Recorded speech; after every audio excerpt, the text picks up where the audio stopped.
আসসালামু আলাইকুম। এখন আপনারা দেখতেছেন যুক্তরাজ্যর আপনার ১ পয়সা বা ১ প্রাইন্স কয়েন ১৯৯৪ সালে খুবই মূল্যবান এবং অ্যান্টিক কয়েন। ২০২৪ সালে বাংলাদেশি টাকায় এর মূল্য কত, এই ১ প্রাইন্স কয়েনের মূল্য কত ২০২৪ সালে, সেটাই আপনারা জানতে পারবেন ফুল ভিডিওটি দেখলে।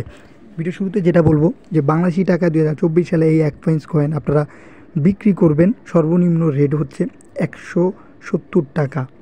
কারণ কী কারণে বললাম ফুল ভিডিওটি দেখলেই আপনারা বুঝতে পারবেন। ভাই, যদি যুক্তরাজ্যের এই ১ সেন্ট কয়েন ১৯৯৪ সালে, এটি খুবই রেয়ার এবং অ্যান্টিক একটি কয়েন এবং এটি হচ্ছে রানী এলিজাবেথের ছবি ব্যবহৃত করা একটি কয়েন।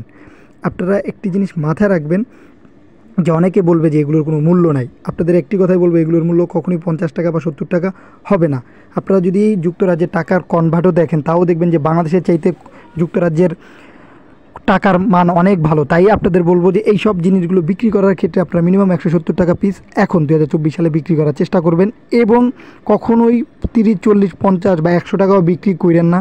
যদি এত কমে বিক্রি করার চাইতে আপনি এই জিনিসগুলো আপনাদের কাছে রেখে দেন, জমিয়ে রাখেন, ইনশাআল্লাহ একটা সময় দেখবেন এই সব জিনিসগুলোর দাম বাড়বে, তখন বিক্রি করতে পারবেন।